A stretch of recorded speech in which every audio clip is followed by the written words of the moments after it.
it going? What's up, friendos? Hey, Claire. Good morning. Good morning. Good morning. Hey, Steph. Stephanie, how excited are you that you got your first ring sling? I'm so excited for you. I know you can't use it anytime soon because you don't have a baby yet, but I'm excited either way, and I can't wait to see you in it when it happens. Hey, Isabella. Hey, Priscilla. Hey, Susan. Hey, Jen. You know what? We don't use her name publicly because we want to give her the chance to make that decision for herself. So you're testing on the dogs. Please send pics. So you can call her Jasmine. That's her fake online name. Yeah, Florida's pretty good. Pretty good. I get to see my husband again today, which is nice. You did something big today? What did you do today? What's the big thing? Tell us everything. Nice. You did something big today? What did you do today? What's the big thing? Tell us everything. Hey, Trisha. Hello. That's how I knew Mom Cozy was too small. Oh, really? I've never had the Mom Cozy one. I didn't know that. She does sleep good at night. She is through her sleep regression, and she slept 10 hours last night. I went on my own around the shops while my mom was in the cafe. Look at you. Have you seen the Wicked for Good trailer? Not yet. No, I didn't even know it was out. Am I regression? And she slept 10 hours last night. I went on my own around the shops while my mom was in the cafe. Look at you. Have you seen the Wicked for Good trailer? Not yet. No, I didn't even know it was out. Am I gonna ugly cry? Tell me everything. No, let me be surprised. Hey, Amanda. Yeah, she slept 10 hours last night. It's amazing. It was really great. Really fantastic. A pickle shirt. Oh, we love a pickle in this household. I say that as if I'm in my own house. The trailer's so good. Oh my gosh, I'll have to see it. Yeah, she is such a doll. I know. I'm gonna miss it when she's bigger. Right now, she's still so little. It's nice. It's so funny. We're here with my nieces and nephews, and I have a niece that's almost one, and she was born almost this size. It's pretty funny. Yeah, put it on the book club chat. What'd you say? Patreon is awesome because of it. Yeah, you know what? I have to tell you guys, our Patreon has someone who's dealt with literally everything at some point or another. Like, there's even a group of women who like have a side chat about being cancer survivors. Like, we have everything in our Patreon. We took my son for his first haircut. Was it adorable? Oh my god, I can't even fathom that. Like, her hair is obviously so tiny right now. I can't even fathom a first haircut. I know it'll come, but Susan, I can't wait to see you all around Poland in your carry too. Hey, Ray. How was your girl at birth? She was 6 pounds 3 ounces at birth, and her cousin was 11 pounds at birth. 11 and change, and she's only 13 right now, so 11 and 13, not that different in the grand scheme of things. Goldfish are delicious. I completely agree. Yes, that was a weird face. I apologize. You shouldn't have to see faces like that from me. All right, should we read a little? Secret husband is on his way back from his convention, so here I'm just having to say hi. Oh, thank you, Marilyn. I am. We should read a little before he gets here. She was so tiny, teeter totter, cousin was full. Correct. That's exactly right. My sister-in-law, what a champion, gave birth to that 11-pound baby at home, unmedicated. Yeah, she's a champion. It's true. It's true. Okay, where are we? So, for anyone who doesn't know, we are reading a book called Toxic. When you get back from your travels, I get back on the 10th. She's a wild woman, I know, right? I know, Stephanie, please, you're telling me. She's crazy. She's had 3 kids now, and they were all big, but the last one was the biggest. So we're reading a book called Toxic, and it is about the tabloid culture of the 2000s and how it affects women in general. I was in the hospital too, Stephanie, so I totally get that. So we're in the middle of a chapter about Britney Spears, and it is a very long chapter, so we're going to be reading it in segments. It's like an hour-long chapter, so we'll just be reading it in pieces while I'm away, and let's get back into it. So if anyone's following along, it's on the Patreon. Thank you, Nisa. We are at 7% in the book, page 11, as far as the Kindle is concerned. So let's go ahead. She had a C-section with her first, Jen, because the baby was breech and had the cord wrapped around its neck. So yeah, but that baby is 4 years old and playing right outside the door right now. So she's very happy, healthy, you know, getting it done. She's a smart little girl. Smart, whip smart. So funny. All right, let's go.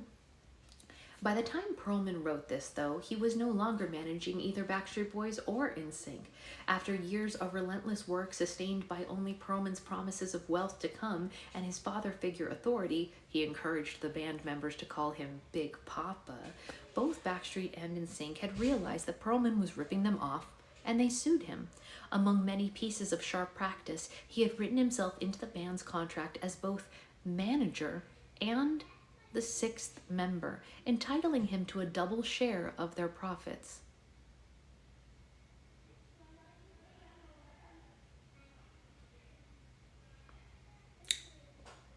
Wild. Justin later described Perlman's exploitation as like being financially... I don't even know if I can finish the sentence. Hey, Avery. Oh, it's not showing. Oh, Sloth, I posted about it. Justin described it as being financially essayed by something. I can't say it on here. The allusion to S violence echoed another allegation that emerged against Perlman, that he had S-a'd his teenage charges. Some guys joked about it. I remember one singer asking me, have you let Lou do something to you yet? One time, Perlman employee Steve Mooney, speaking to Vanity Fair in 2007, said, another Perlman protege suspected that the manager had never actually expected his bands to become successful. Quote, I think he just wanted some cute guys around him, and this was all an excuse. But if Perlman's interest was exclusively in young men, why had he been involved with the girl band Innocence? The unpleasant possibility raised by some observers was that they were simply bait for some of the boys. Perlman had tanning beds in his home, which he invited the girls to use. He also reportedly had secret cameras installed in the room, and he showed the resulting peeping Tom footage to his boys. So he's basically teaching them to be that way, because they were very young and they did not know yet. Like, if you think about it, like, Nick Carter joined the Backstreet Boys when he was, what, 13? 13-year-olds don't know about that. You know what I mean? Perlman did make money from his bands even after the lawsuits, but not enough to save him. It transpired that his other businesses had been equally shady, and in 2008, he was convicted of running a Ponzi scheme that siphoned millions of dollars from its investors. If any of you guys haven't seen the documentary Dirty Pop, it's all about this. It's very interesting. He died in prison in 2016 at the age of 62. But despite his criminality, there was no doubting his influence. Quote, Perlman did change pop culture. In some respects, we live in the world that Lou Pearlman created. Manufactured pop stars, boy bands, reality TV, singing contests. We just don't like to admit it, wrote John Seabrook in an obituary for The New Yorker. And this was the world that had made Justin Timberlake. How you doing, kiddo? Very good, still breathing. Excellent. Justin has never alleged that Perlman behaved inappropriately with him, nor has he commented on the allegations of impropriety made by others. Perlman was never convicted of any S offenses and maintained his innocence up until death. Nonetheless, by the time NSYNC signed to Jive, the band had entirely experienced the pop industry at its most predatory. In 2000, they celebrated their emancipation from Perlman by naming their new album No Strings Attached. The truth is, however, that regardless of S, very few performers in the factory system of the aughts were able to act with artistic impunity. Crimea River could only happen because Jive wanted it to. Justin was the up-and-coming thing, while Britney was the act with diminishing returns and a worn-out gimmick. Betraying her was just good business. Hey, Jen. Wild. Wild. So her record label let this happen to her, did this to her, for all intents and purposes, right? I mean, that's what's going on here. And, not good. If Britney couldn't rely on her record company, perhaps she could rely on her family. After all, she had always been a family business. She was followed into show business by her sister, Jamie Lynn, and in Britney's early career, her mother, Lynn, was an omnipresent figure, playing the chaperone role and acting as the guarantor of her daughter's purity. Mother and daughter even produced 2 books together, the nonfiction Britney Spears Heart to Heart in 2000, telling the inspiring story of how one little girl from small town USA turned into a music phenomenon, and a novel called A Mother's Gift in 2001. It's about a small girl from a small town in the United States with the dream of pursuing a singing career. Nonfiction? Okay. These books were both brand extensions and brand reinforcement. In the first place, they existed to draw more money from Britney fans. The ever expropriative Perlman noted in his book that although young girls had limited disposable income, they would gladly spend it on their idols. That is very true. Quote, once you've won their loyalty, they'll buy just about anything and everything their favorite performer endorses. In the second, they existed to prove that Britney was a really good girl who loved her mama and therefore was a safe role model for the tween market. These books had a subtler, more territorial role as well, to defend Lynn Spears to the public. Having divorced Britney's father, Jamie, over claims of his drinking and adultery, she presented herself as the paradigm of a fiercely supportive single mother, helping her daughter achieve her ambitions. Of Britney's risque outfits, Lynn Spears wrote, "I don't see any harm in it. I don't believe that it makes me a bad mother." On the subject of substances, and alcohol, she wrote, "I know I have prepared her, and I told her how I feel, and I trust she will make smart decisions." Still, there were hints, even in the controlled environment of the books, that everything was not quite right in the world of Britney. "I'm not a party animal, and that's kind of embarrassing," protested Britney in a section of Heart to Heart called The Party Scene. "It makes all the more crazy when the tabloids report that I was out here or there dating someone I never met." There were further opaque denials from Lynn. "What I can't understand is why they do it, why people make up nasty stories that aren't true and criticize her. She's just a kid." But the tabloid stories didn't stop, and as Britney entered her 20s, it no longer made sense to call her a kid. In her 2003 album, In the Zone, it was pitched as a more adult affair, and necessarily so, given the reports of her partying. Star splashed on an allegation of her sniffing some substance in a nightclub bathroom, something Britney initially denied, although through a representative, but responded to more ambivalently in a follow-up interview with a magazine when she said, "Let's just say you reach a point in your life where you're curious." She even confessed to W Magazine that she had indeed had S with Justin, but Britney's embrace of womanhood seemed perversely even more childlike than her Lolita era had been. There was something deeply fragile and naive about her, and nothing showed that more than the song Every Time, her response to Cry Me a River.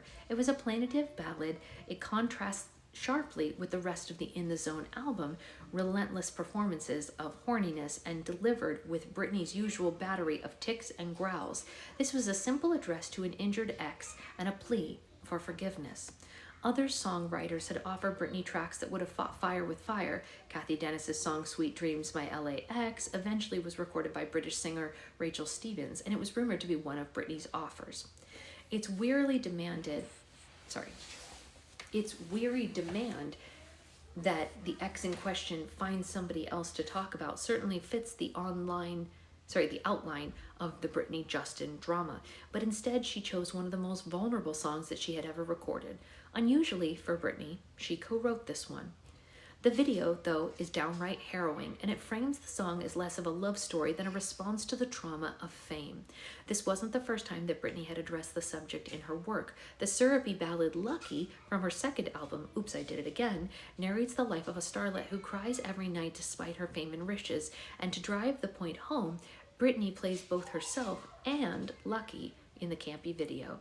But the video for Every Time seems to draw more directly on Britney's own experiences. It opens with Britney and a boyfriend exiting a limo and tussling with paparazzi as they enter a hotel. The boyfriend shoves a photographer back and then the couple starts fighting, hurling objects at each other in their hotel suite. The video then shifts to a supernatural register and Britney sinks into a bath with blood blooming from a cut. And then she reappears dressed in white, standing in a white corridor. We're now in a hospital. Britney, unnoticed by anyone else there, watches a woman give birth. Back in the hotel room, her boyfriend rescues her from the bath, and she's taken away on a stretcher with photographers pressing around the ambulance. At the end, we cut back to the bath, from which Britney emerges, smiling and cleansed, and the image feels a little tacked-on gesture for decency after what has come before it. The director, David LaChapelle, the photographer behind the Rolling Stones bedroom portrait, said later that the concept had been all Britney's. Quote, the only direction that Britney gave me for the video was that she wanted to die, and she wanted to die in the video. But Britney, end quote, sorry. But Britney said that she didn't always feel like the one in control when working with LaChapelle. Recalling that earlier bedroom shoot in 2003's interview with GQ, she said, he came in, he did the photos, and he totally tricked me. She said, they were really cool, but I didn't know what the hell I was doing. And to be totally honest with you, at the time, I was 16, so I really didn't know anything. I was back in my bedroom, and I had a little sweater on, and he was like, undo your sweater a little bit more. And the whole thing was like me being into dolls, and in my mind, I was like, yeah, here are my dolls. End quote. Britney slightly misremembered here. She was 17 at the time of the shoot. Chappelle's own account is that his shoots were always quote-unquote collaborative and wholesome. Still, he had his own misgivings about the 1999 photo session. Quote, I could tell even back then that something wasn't right, he declared in a 2019 Instagram comment, and yet, if that is true, he was nonetheless able to master his discomfort and go on taking the pictures of an underage girl in her bra and underwear for a national magazine. Even the Everytime video was a cry, if the Everytime video was a cry for help from Britney, it didn't matter because no one seemed to be listening. The 2003 VMA performance, rather than heralding a return to Britney's self-possessed prime, turned out to be the last high before a precipitous slide. She wouldn't be seen at the awards again until 2007. The constant stream of paparazzi shots showing her going in and out of nightclubs, sometimes in the company of fellow hot messes like Paris Hilton, generally in some state of intoxication, were one thing. More concerning was the incident in January of 2004 when she married her high school friend, Jason Allen Alexander, in a Vegas quickie. 55 hours later, the union was dissolved. Oh, we don't use her name online, but thank you for thinking that she's cute. The terms of the annulment included the troubling statement that Britney, quote-unquote, lacked understanding of her actions to the extent that she was incapable of agreeing to the marriage, end quote. Months later, she was again married, but this time to dancer Kevin Federline. The union was chronicled in a 2005 reality series called Britney and Kevin, Chaotic, based on camcorder footage filmed by Britney herself. It ran for 5 episodes, and it ensured that any vestige of glamour clinging to Britney thoroughly was extinguished. Highlights included her pointing the camera at her own knees and declaring delightedly, they look like my boobs, but they're my knees. I remember it, and it never gets any better.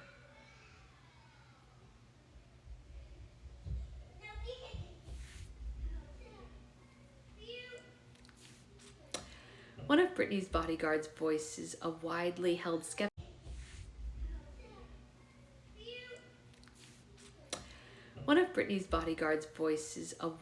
held skepticism says, the most perplexing question is why Britney would even allow herself to be seen this way, or why those around her did not advise against it. Let me ask that again. Why did those around her not advise against it? The answer may be strictly financial. Britney's 2004 Onyx Hotel tour. The answer may be strictly financial. Britney's 2004 Onyx Hotel tour had been cut short how relentless her schedule had been since 1999, and insurers had refused to pay out on the grounds that she had failed to disclose a pre-existing condition. Selling behind-the-scenes footage to a TV network was a quick way to get money back into the Britney operation, but it may also have been simply naivete. Reality TV was a relatively new medium, and it had been positive for many of its subjects. The Osbournes, which began in 2002, had transformed Ozzy Osbourne from a heavy metal has-been into an endearing, shambolic patriarch of an affectionate if disorderly family, and it launched his wife Sharon on a career as a talent show judge and a chat show host. Britney, who had already made public her anger with quote-unquote tabloid lies about her life, this might have felt like a chance to set the record straight herself. Of course, Jillian, I think there's no question that it's money. But reality could destroy an image as well as enhance it. The same summer that Chaotic arrived on screen, Bravo aired Being Bobby Brown, which followed the eponymous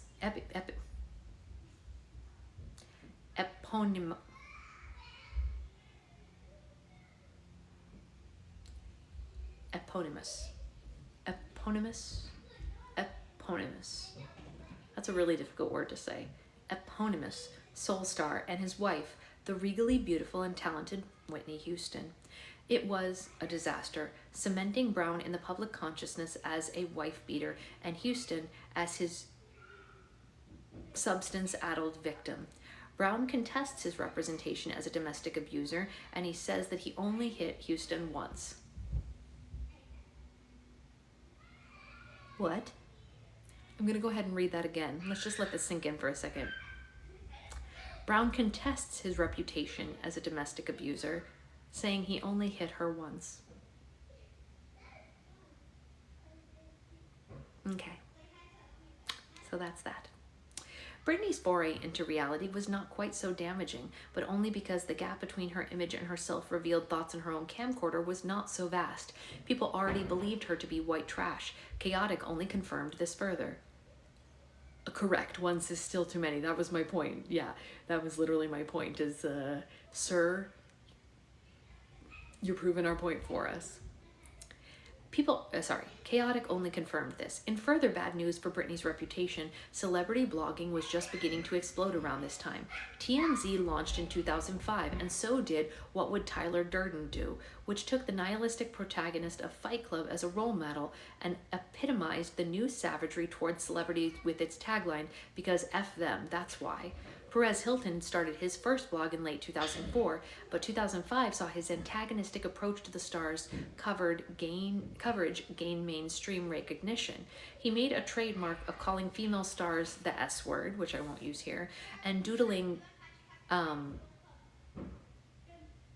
male body parts doing certain things on their pictures. And Britney gave him an especially rich seam of material. One Hilton post about her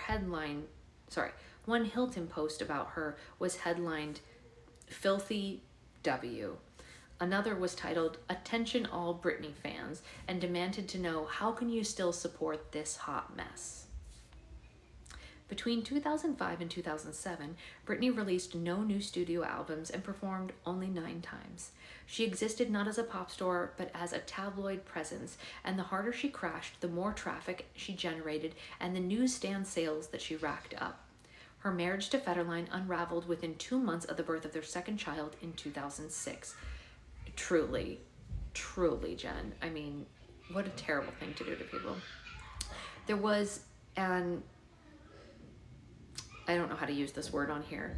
It's an A word about getting rid of something. There was a ative stint in rehab. She lost weight, she gained weight. She was accused of being a bad mother when she was photographed driving with her son on her lap. She defended herself later, saying that she'd been trying to drive away from the photographers. He keeps on trying to make a comeback on TikTok, but they keep banning him. Yeah, and I'm glad. She also lost custody of her children. There was also the concerning presence of a man called Sam Lutfi, who was acting as Britney's manager and whom Britney's mother accused of substancing and controlling the singer. Lutfi denied this, saying that through his lawyer, he merely responded to cries for help, and Britney was granted a series of restraining orders against him. And in February 2007, perhaps most shockingly, she walked into a hair salon in Los Angeles, took up a set of clippers, and shaved her own head. A few days later, she was photographed shorn-headed and wide-eyed, taking an umbrella to a paparazzo's car outside of a gas station. Britney had been the avatar of femininity in the new millennium. With her flowing blonde hair, it was integral to that. Remembering her daughter's birth in Heart to Heart, Lynn had written, "An adorable baby girl to dress up like a doll, a daughter to have tea parties with. I'll braid her hair. Lucky for me, Britney loved to be a girl." Now apparently she didn't love it so much, or at least she didn't love what it meant to be a girl. The hairdresser who spoke to Britney in the salon recalled her saying, "My mom is so gonna freak." And Britney also spoke to a tattoo artist who asked why she shaved her head. Quote unquote, "I don't want anyone touching my hair. I'm sick of people touching my hair," was Britney's reply. Lutfi offered a more prosaic explanation years later that by destroying her hair, Britney was destroying evidence that could be used in a compulsory drug testing against her in a custody battle with Federline. But the icon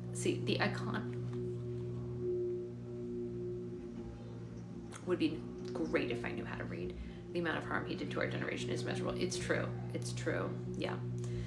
But the iconography of the act was profound. Consciously or not, this was a rebellion against the girlish compliance and availability that Britney had been groomed to perform. Even when Britney seemed to be rejecting her persona, though she continued to be relentlessly documented, the bodyguards who were supposedly tasked with shielding her from the paparazzi chatted happily with photographers while all of this happened. And according to the hairdresser, looking back, this was the most same move that they labeled as trouble. 100%. It wasn't even that crazy, and they were like, "She's an insane person." But when you're touched out, you're touched out. You know what I mean? She just didn't want people grabbing at her anymore, and your hair is the easiest thing to grab, right? Hair, clothes, whatever. You know what I mean? Yeah. Yeah. Not yet. You've only been asleep 45 minutes. No.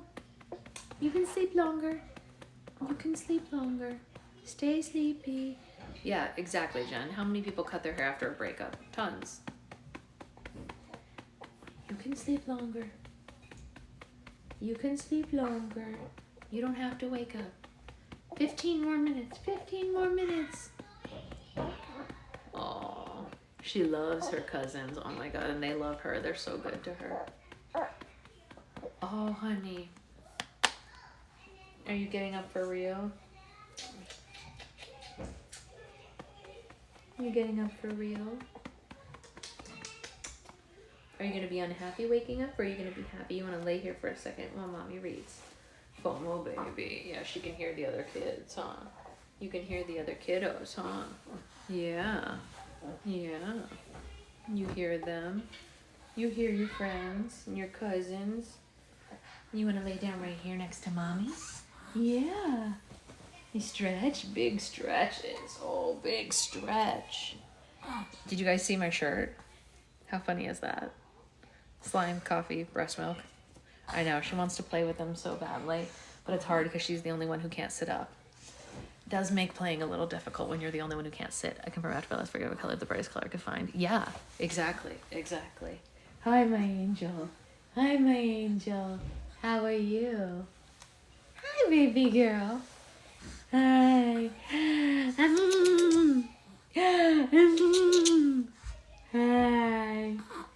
Hi. Do you want to talk to your book club friends? I bet they miss you. The now FOMO gets more engaged. I know, it's crazy. Hey. Do you want to say hi? Do you want to say hello? Her shirt, I can't show it to you because it would show her face, but her shirt has all her nicknames on it. It's funny because it's things that I could actually hear. Like it says Nugget and Sweet Baby Angel and Stinky Toot Toots because those are the things we call her. It's a cute shirt that has all her nicknames. Yeah. Do you want to say hi? Or are you still waking up? Hi. Hi. Hi, my angel. You want to lay down and still wake up?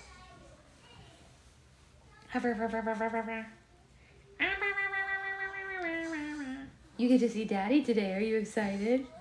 Yeah.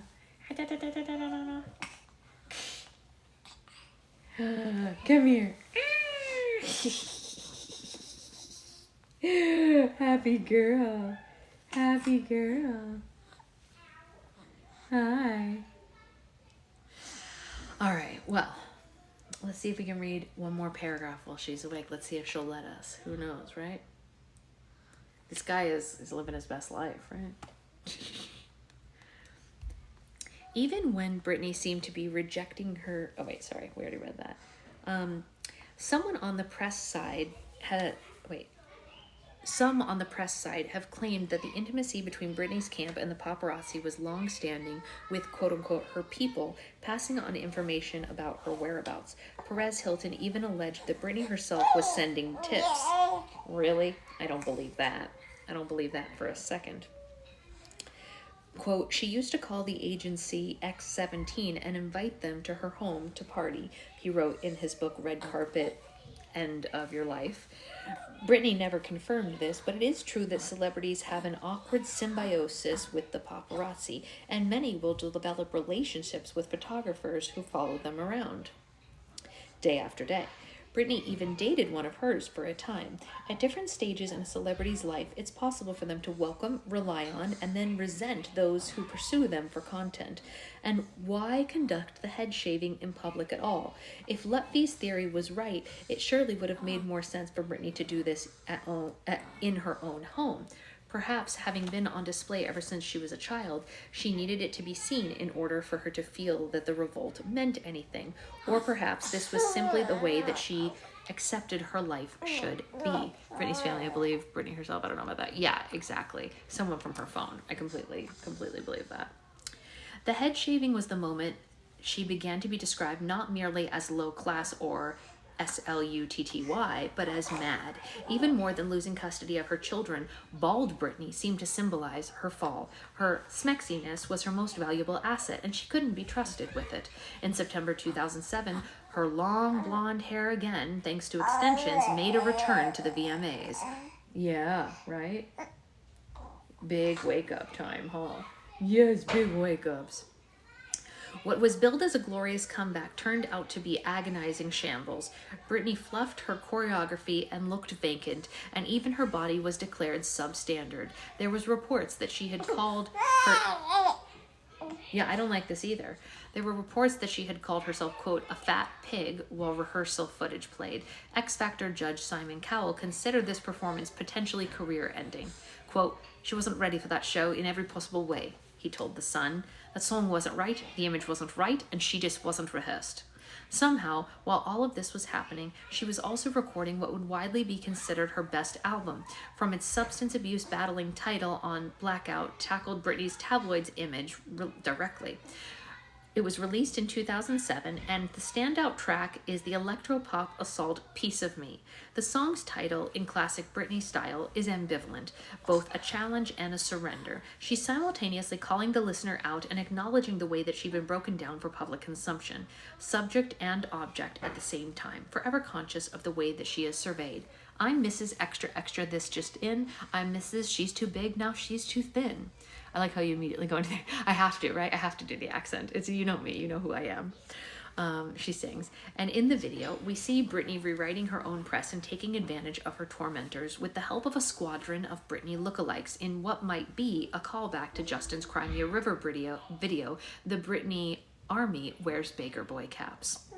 But in the song, something different happens, and at the end, the result is less suggestive of someone taking back control than someone lost in her own image. Her vocals are heavily pitch-shifted so that it seems to have disintegrated entirely into the middle eight. The human Britney has been consumed by the performance, and although Britney is singing the words are not her own. Critic Sadly,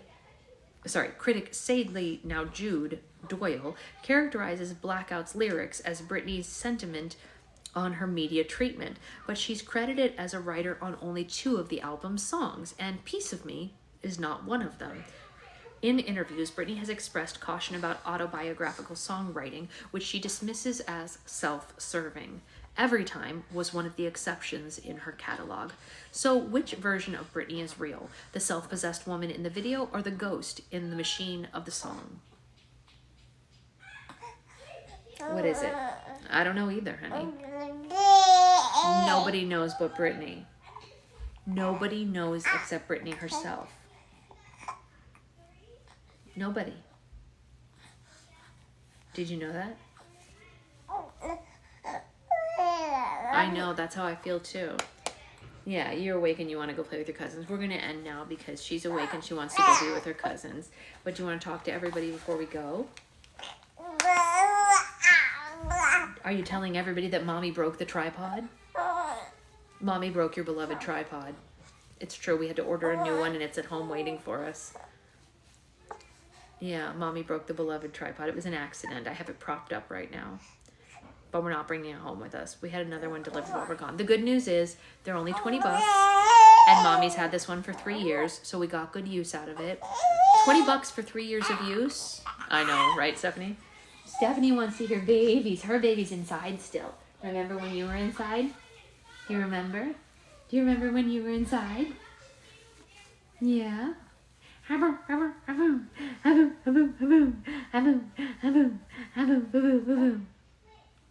It is better than the printer. The printer was expensive and didn't work at all. Yeah, but oh my gosh, can you guys see how curly her hair is getting? Look at that. Look at all those little curls because we're in Florida and there's humidity here. Her hair's curling up. Are you getting curly like Mommy? Are you getting curly hair like Mommy? Hey. Hey. Hi. Hi.